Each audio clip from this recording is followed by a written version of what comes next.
Futures and options on futures trading involve substantial risk and is not a suitable investment for all types of investors. Past results are not necessarily indicative of future results. When I use the word I in this video, it refers to what I teach in my charting course or what I author in my twice daily oral and written updates. Prices shown on charts and quote boards are in real time and take into account all known activity up to this point in time. And if you'd like to read more of this disclaimer, simply hit the pause key on your video player. Good day. Ira Epstein of Linn & Associates with your financial market update for this Monday. And we're at April 17, 2017, just getting on to 5:30 p.m. Central Daylight Time. Yeah, I'm late, but better late than never, right? As we take a look at stock indices, they are just flat right now. They had a heck of a rally late in the day. Netflix's earnings and United Continental, their earnings came out good. However, Netflix, the disappointment was they're not adding enough new subscribers to satisfy the market. Metal markets were strong as can be up until about noon Central Time. Then they started weakening, and they kept weakening right through the day. So while the markets have opened lower, this is pretty much where the markets were for the most case right at the end of the trading day. As we take a look at foreign currencies, they're flat right now, so we have to see what that means.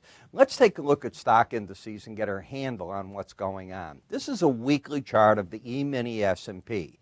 I call the market in a down thrust because the correction has gone from 2401 down to a low of 2317.75, and right now you're off that low by about 25 points or so, so pretty good little bounce, but not putting the market back into an uptrend. When we come to an area chart of just closes, you can see how the slope keeps going down, and you keep making the lower lows, and you've got highs that don't take out previous highs. So that's why I'm calling that into a downtrend as well. When we come on to a regular chart, the one thing that you should look at on this bar chart is today. That was Monday's action, and it was powerful to the upside. So you made a break low that did not take out a previous break low back here, and you're able to get an outside day up. Therefore, until today's low is taken out, I view the market as trying to put in something of a trade bottom. I'm not saying a trend bottom, a trade bottom. You'll see the reason why I say that. In terms of the swing line study, which is this brown line, the one thing that's evident is the market's got a pattern of lower highs and lower lows. That's not bullish. That's bearish until you get up and over 2356.50. The resistance point is what I like to call the line in the sand. This red line, which is the 18-day moving average of closes. We'll call it MAX so I can write it up here and not take up a lot of space. I think what the pros are trying to do is keep the market, if you will, with the pattern of the lower highs, lower lows, and selling into this 18-day average of closes until that pattern is broken. When we add the black dashed lines, they're called Bollinger Bands, which are an algorithm designed to keep the market trading within them 95% of the time. Now, the fascinating thing about Bollinger Bands is you can actually count off percentages as the market stays either above or below that band and get to some interesting counts. In the VIX, we have that, and I'll show it to you in a minute as to how that worked. But as I'm looking at this market, I see resistance here. Support has been coming in against the lower Bollinger Band. And very interestingly, it's been back in March, and I'm talking mid-March, the last time you hit the upper band. The market has had a flare or a feel to go lower, not higher, and hasn't been able to get up to that upper band. In terms of market momentum, as measured by the slow stochastics, they are just going flat here. So I don't see anything of interest. In the Dow Jones, the market has the same pattern, lower highs, lower lows. But what else do you see? Are you noticing how these bands keep narrowing in? And they're getting extremely narrow right now. It's always the sign that the market is first losing volatility. Second, winding itself up. Think of this in a pipe, this price action. And when it bursts out, it will not stay like that. It gets wider.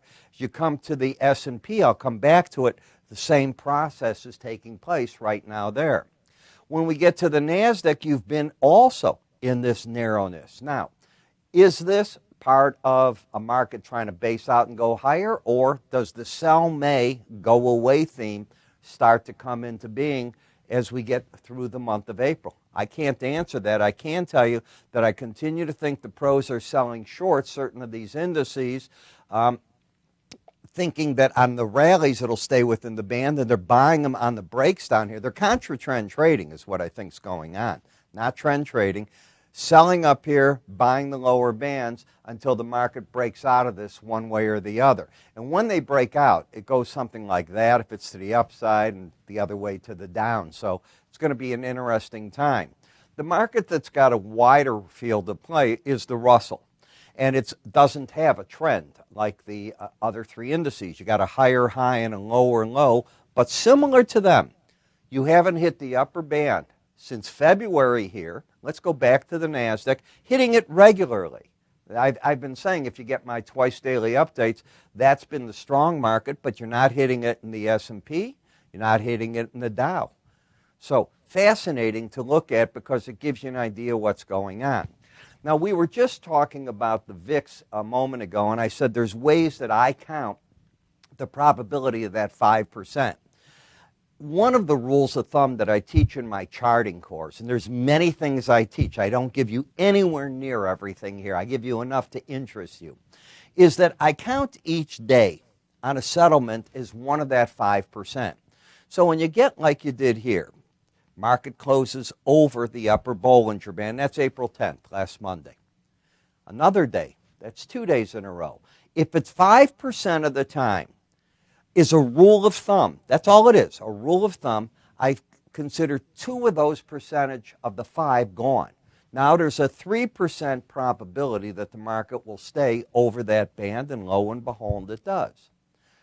And then 4% of the time now, if you've used one of each, 1%'s left. So if you subtract 4 of the percentage points from 5, I'm looking for that market to break today. This was Thursday, the 13th. We weren't open on Friday.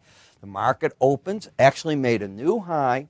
For those of you that get my morning subscriber video, I think I was ultra clear. I think the market's going to get back under that. Bingo. That's what happened. With that, because if that's down, what happens in stocks? You typically get a rally. So today was a day I was looking for the rally to occur in stocks and for the VIX to break, primarily because of what you're seeing right here. 30-year bond, same thing. You had a couple of days where you're trying to stay over it, couldn't. Came down today, outside day down. Doesn't mean you've ended an uptrend. You haven't. You're just getting back in the line with where the upper Bollinger Band is. Remember, only 5% of the time do you settle out of it. So there's nothing wrong with riding that band. And if you look at what's going on here, on the slow stochastic, both numbers are over 80. Day before, they're not. Day before, they're not. You just have an overbought market. So you got an overbought market that's riding the upper Bollinger Band in an uptrend. In the 10-year notes, the same type of pattern. You had 2 days where you were up and over it, and now today you're back into it, and you're overbought. Dangerous to buy an overbought condition that's into a Bollinger Band. Again, I'm going to say only 5% of the time do you settle over that band. When we come to the dollar index, my theory in trading is markets like to find a neutral zone on a chart. The 18-day average of closes is often, not always, often that number. So if the market is up a lot, falls back, sometimes it figures out what it's going to do from that number. You were down to the lower Bollinger Band, you broke away, you go right over here to the 18-day average of closes, you're fighting your battle. If it continues, maybe you get to the upper band. You get to it, if you pull back, I'm going to look for the 18-day average of closes. And that's where the market's at right now. So I'm going to call this a neutral chart.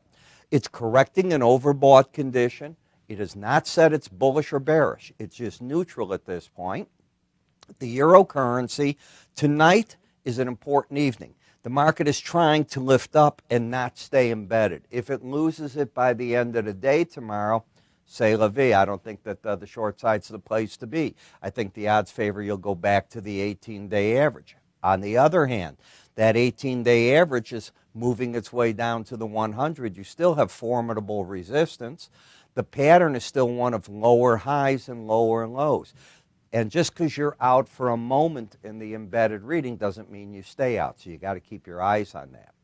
British pound. with the little bit you've just seen, you know what I'm going to say. Get up to that upper Bollinger Band in an overbought condition. I don't know why people would hang around. I think that's where the pros are coming out of some of their positions here, and they'll look for support between the 18 and the 100-day average. The problem they have is the pattern is still one of a lower low and a higher high in an overbought market, more of a trading affair than a trend. Japanese yen, lower low, higher high. It now had 3 days over the upper Bollinger Band. Let's take a look. Closed over it here, closed over it, or not. 91.36 and a half and 91.39. It was actually under it. So you got to do your counts to know where you're at. So this market can afford to just be back and forth right now. In the crude, you still have what we call that embedded reading. Now, if it hangs in here, it favors the market trying the upside. Battleground is crystal clear. It's the 100-day average. It was the battleground back here. It supported the market. Now it's acting as something of resistance, but as long as you keep the embedded reading, the bull position, in my opinion, is alive and well. Same thing can be said or not in gasoline. And OT, you're losing the embedded reading, and you don't have the pattern. You have a higher high and a lower low. I don't know what you do with that. Nat gas. Nat gas's pattern is bearish. Hard for you to understand, but it's easy. Lower highs, lower lows. Prices are under the 18-day average of closes at 325.30. That number's 327.50. You're fighting back and forth now between the 100-day and the 18, but you have to give the nod to the bears until there's no reason to do so, which means you got to get back over that 18-day average and stay there. Now, if you can understand the little bits I was just doing for you, you're going to get my charting course. I want to bring up a few things. I mentioned over the weekend, coming for the weekend, that my charting course was going to go up in price and the discount was going to go away. That's effective in the morning on Tuesday. I want to give you one last day. We sold a number of them over the weekend. These courses, and I always redo the course every couple of years. This is the new course, and it's a complete fresh look. It's brand new. It's everything that I want. There's no DVDs, no CDs. It's 54 chapters. I think it's the most I've ever put into one of these courses, each about 8 minutes long. You see what I do, then you do the same in the charting software we provide you. In addition, you get my twice daily market recommendations, but you get access to the morning webinar. Now, you have a cup of coffee in the morning. That's the idea here. You give me about 10 minutes of your time. I'm going to walk you through 40 charts. You might say, I don't want to see what all those others are looking at. Folks, if you understand how I teach, you're supposed to really cover the name on a chart and trade the pattern. Your thoughts on the market are going to screw you up as they screw me up and probably other traders. Trade what the pattern is telling you to trade, not what you think the market is going to do. It's very important. Does that mean you won't have losers? Here's the guarantee. You're going to have losers. You will have winners. It's going to go both ways. But if you come in and you go to our course and you take a look at the video that I put together, I think you'll understand the logic of what I'm trying to do.